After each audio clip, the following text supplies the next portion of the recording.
Araghchi, Mr. Foreign Minister, welcome to Meet the Press. Well, thank you so much. Thank you for having me. Thank you very much for being here. I have to ask you the big question on everyone's mind. Who is in charge in Iran right now? Well, it is already known. The council of the interim leadership council is now in charge, and they are doing their act in the absence of the leader, while a new supreme leader is going to be elected soon by the Assembly of Experts. And the president and the cabinet are also doing their duties. Parliament, everything is in its place.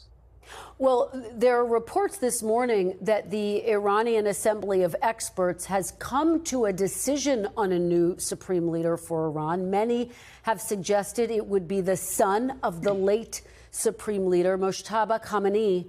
Will he be the next leader of Iran? Well, nobody knows. Actually, there are lots of rumors around, but, we have to wait for the Assembly of Experts to convene and vote for the new supreme leader and the one who is elected by them. Do you think he should be the next leader of Iran? Well, anybody which is elected by the Assembly of Experts would be the next supreme leader of Iran. And as you know, the members of the assembly are already, elected directly by the people. All right. Well, President Trump says he should pick the new leader of Iran. Will Iran allow President Trump to have any role in picking its new leader? We allow nobody to interfere in our domestic affairs. This is up to the Iranian people to elect their new leader. They have already elected the Assembly of Experts, and the Assembly of Experts would do the job. It is only the business of the Iranian people and nobody else's business. President Trump says there will be no deal with Iran except for, quote, unconditional surrender. Will Iran agree to unconditional surrender for the sake of bringing this war to an end, Mr. Foreign Minister? Well, this is what he asked previous time, last year in June, that when Israel started to attack us, President Trump used the same phrase, unconditional surrender. That was the tweet he made. And that didn't happen.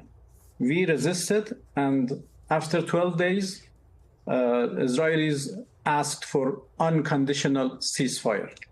So we never give up, we never surrender, and we continue to resist as long as it takes. We continue to defend ourselves, and we are defending our territory, our people, and our dignity. And our dignity is not for sale. Well, let me ask you, because what conditions would Iran accept to bring this war to an end? Well, actually, we are not at that point yet. Obviously, this time is different from the previous time. Last time, we accepted the ceasefire. But, this time is quite different. And the reason is obvious. Last time they attacked us. They made aggression against us. They killed our people. They destroyed our places and then asked for a ceasefire. And we accepted out of good faith, because we were only exercising the act of self-defense. And when the aggression was stopped, we stopped too. But it didn't bring about peace. And now this year they again started to attack us. And again they have, they are killing our people. They are killing, girl students. They are attacking hospitals. Freshwater desalinations, refineries, everywhere. People have been killed, places have been destroyed, and now they want to ask for a ceasefire again. Well, this doesn't work like this. So there should be a permanent end of the war. And unless we get to that, I think we need to, continue fighting for the sake of our people and our security. We are going to get to the reports about some of the deaths in just a moment, but just to stay on this topic, would Iran ever agree to a ceasefire to get back to the negotiating table to end all of this military conflict? Well, they have to explain why they started this aggression before we come to the point to even consider a ceasefire. Of course, nobody wants to continue this war. This is not our war. This is not the war of our choice. This is imposed on us by the United States, by Israelis. They have, started this war unprovoked, unwarranted, illegally. And what we are doing is legal act of self-defense, and we have every right to do that. So it is not fair that if only stops the aggression and ask us to stop too. As I said, this time is different. Let me ask you about some of what Iran has been doing. Iran has launched hundreds of missiles at 13 other nations in the region. On Saturday, the Iranian president apologized for those strikes on neighboring Gulf states. Was it a mistake for Iran to attack its neighbors? Well, it is a mistake if you consider that Iran is attacking its neighbors. No, we are not attacking our neighbors. We are attacking American bases, American, installations, American assets, which are unfortunately located in the soils of our neighbors. So we are not attacking our neighbors. We are attacking Americans who are attacking us. We are retaliating. We have not started this war. It is Americans who started this war against us, attacking us, and we are defending ourselves. So it is obvious that our missiles cannot reach the U.S. soil. What we can do is to attack American bases and American installations around us, which are unfortunately in the soils of our neighborly countries. But Mr. Foreign Minister, if you're not attacking your neighbors, why did the Iranian president apologize? Well, first of all, apology in our culture is a sign of dignity and strength.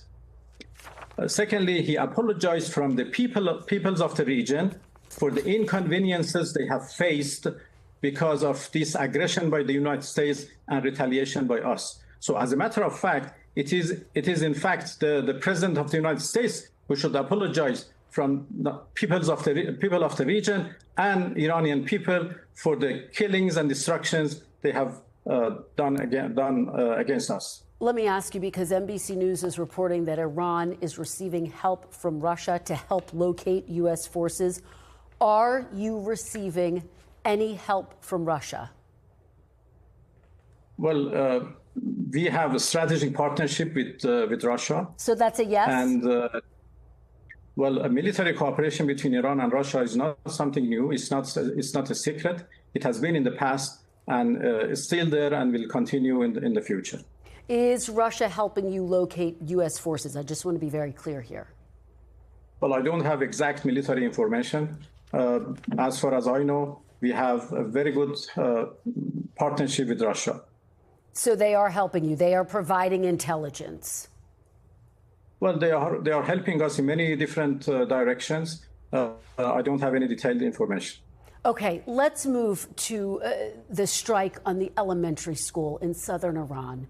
It killed more than 170 people, including many children.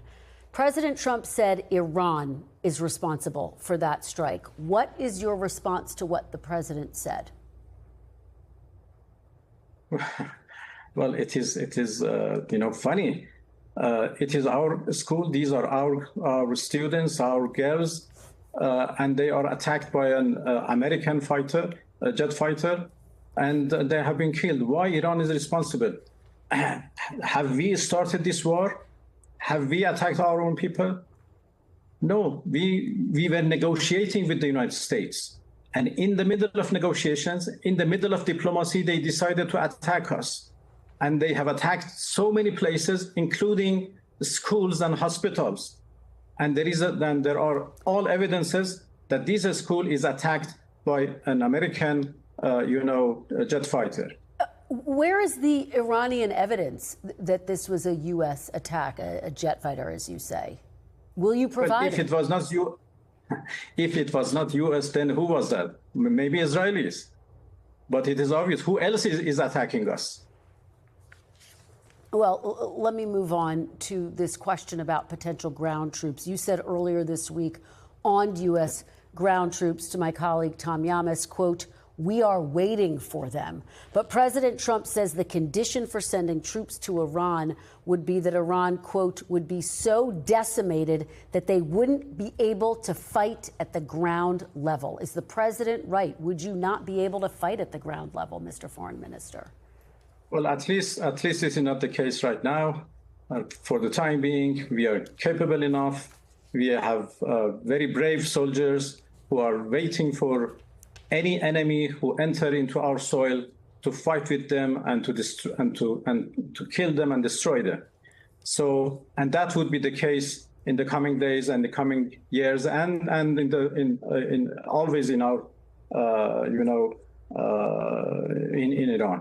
We are brave people. We have a great civilization. We have defended our land for thousands of years, and we continue to do that as much as it takes.